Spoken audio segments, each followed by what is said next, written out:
He remembered his father telling him that owls rested during the day so that they could hunt at night. What a wonderful pet that little bird would make, he thought. If only Walter could approach it without awakening it and snatch it from that tree. As he inched closer, he eventually found himself directly under the limb where the owl was perched. Slowly he reached up with one hand and grabbed the bird by its leg. He had in fact captured it. But the owl, waking suddenly, came alive like no other animal Walter had ever seen. In a flurry of beating wings, wild eyes, and frightened cries, it struggled against the boy's grasp. Walter, stunned, held on. Now, it's difficult to imagine what happened next actually happened. Perhaps it was the response sparked by gouging talons or by fear itself. But at some point, the terrified boy, still clinging to the terrified bird, flung it to the ground and stomped it to death. Ooh. When it was over, a disbelieving Walter gazed down at the broken heap of feathers, and he cried. Walter ran from the orchard, but later returned to bury the owl. Each shovelful of earth from the shallow grave was moistened with tears of deep regret.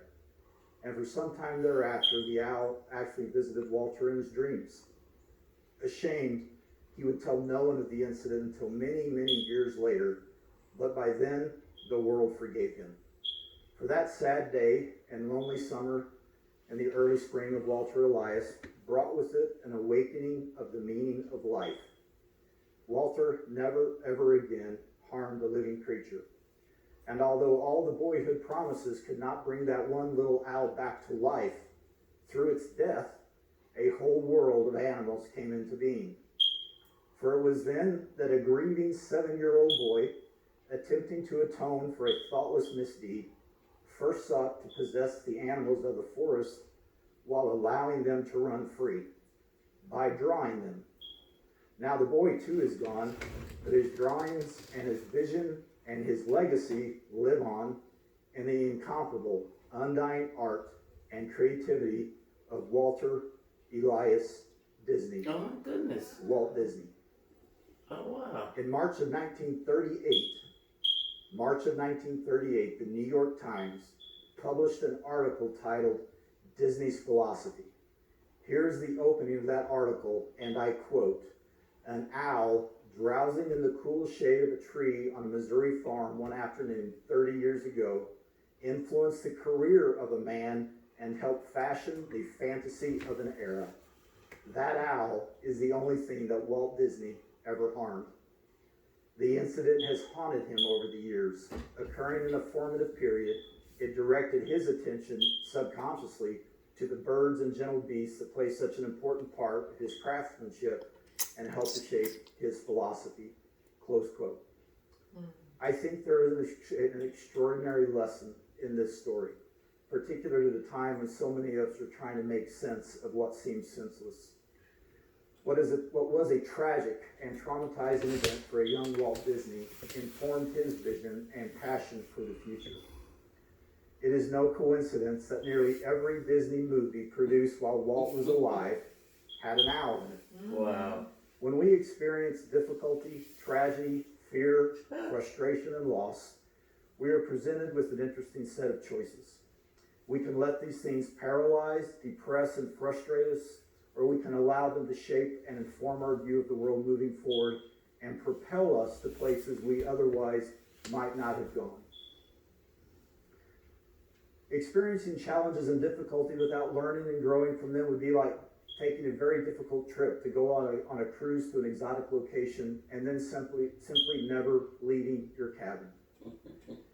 We have a living example of this in our own Sue Brenchley. I share the following observations with her permission. That's the beginning. Following the tragic loss of a loved one several years ago, Sue channeled her grief and loss into being a source of strength to others who were suffering in similar ways. I know that Sue's experience has given her the ability to connect with and comfort people in a way that very, very few people can. I have seen her do it. For her, when confronted with all the questions and emotions of losing a loved one, she chose not to ask why, but rather she looked around at what good can come from this. In a conversation recently, Sue told me that the hardest things we have to do in life, if we allow it, those things will become the greatest forces for good in our respective lives. Sue Brenchley is building a legacy of compassion, empathy, and love to so many people who rely on her as a source of strength. Thank you, Sue. So how does legacy inform our attitudes and behaviors as an organization? First, it means, and you heard this from Tyler, that we are in it for the long haul. It's a great thing to be able to celebrate 10 years as a company. You're all familiar with the data that indicates that less than half of new companies make it to 5 years and only about a third make it to 10. These survival rates have been remarkably consistent over time. Not only has ASEA made it to 10 years, but in that time, through your dedicated efforts, ASEA has broken into the top 50 of all global network marketing companies, coming in at number 43 in 2019. Building a legacy business requires investment in critical infrastructure that will allow the business to grow and scale for years to come. Such investments are not always exciting or even visible, but they are absolutely essential to ASEA's ability to support your ongoing business building efforts. Building a legacy business requires confronting and assessing a never-ending parade of risk, prioritizing them, and then systematically working to mitigate them. It is unglamorous work, but ignoring threats to our business model or pretending they don't exist is not a strategy that any legacy company has adopted.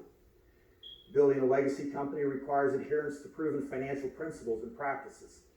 As an example, in early March, as the full impact and weight of the global pandemic was becoming evident, we took a number of measures to ensure the financial viability of the company should we enter a prolonged period of lockdown or economic uncertainty. We were alarmed by the dramatic spike in job losses that saw unemployment rise to levels not seen since the Great Depression. Here at ASEA, numerous financial scenarios were developed to model different economic possibilities, and then plans were put in place should any of those possibilities become realities. Moreover, our company's lack of any significant or long-term debt has proven to be an enormous advantage as we take steps to navigate the uncertainty that lies ahead. Later today, you're going to hear from Jeremy Webb, where he will highlight the importance of our redox technology and the critical role it plays in ASEA becoming a legacy company. Many of you may actually be wondering exactly how ASEA is doing, given that it's still 2020. If I may, I'd like to take a moment and give an update on the state of the business. First, though, let me say that there is a level of discomfort in talking about company performance during a time where so many people are struggling or find themselves in difficult circumstances.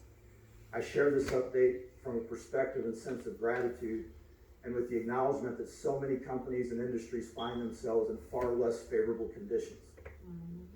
I must first acknowledge that the ingenuity and creativity displayed by ASEA associates and employees to keep the business moving forward has been extraordinary. Many traditional business building practices were rendered unusable nearly overnight as societies went into varying levels of lockdown. Web conferencing, something that was historically used to simply augment other activities, became the very bedrock of our business models nearly overnight. It's a humbling thing to be able to report to you today that sales volume for 2020 is up in every region of the world over 2019. And keep in mind that 2019 was a historic sales year for ASEA. Global enrollments are ahead of last year, with some of the largest enrollment weeks in company history coming in just the past few months. And the number of orders coming through auto ship are at the highest levels in company history. Our manufacturing team has been able to operate with minimal disruption since the onset of the pandemic, and inventory levels of our redox products remain relatively stable around the world. This is remarkable given the disruption that has occurred with global shipping lines, where we saw some markets completely close their ports for a period of time. All operational aspects of ASEA have continued to function, with continual adjustments being made to address issues and challenges as they arise. This is a significant thing in that about 75% of the ASEA employees have been working remotely and will continue to do so for the foreseeable future. Now, these outcomes should not necessarily come as a surprise to any of us, given that the world needs now more than ever what we can offer. But hopefully, there is a collective sentiment of appreciation regarding ASEA's ability to navigate such difficult times. In commemoration of our 10-year anniversary, we are happy to announce that beginning next month, you will notice a new label on the ASEA Redox supplement bottle.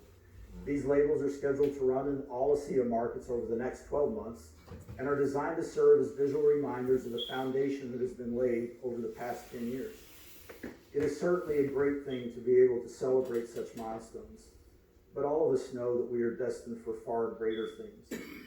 Although we, of course, honor and appreciate our past, our commitment and focus are aimed squarely at the future, or in other words, our legacy. We have much to do and much to accomplish.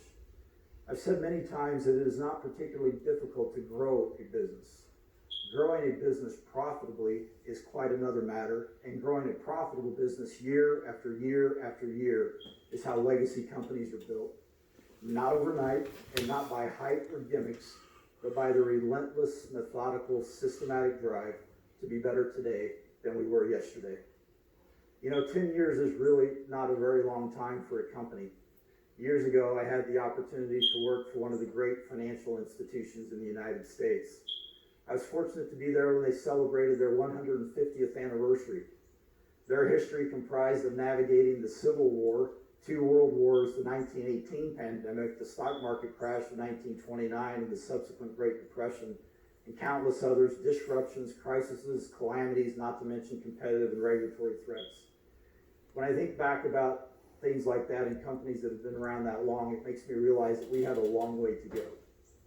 The story of ASEA for the past 10 years is in the history books. We now must look forward to the next 10 years and the 10 after that.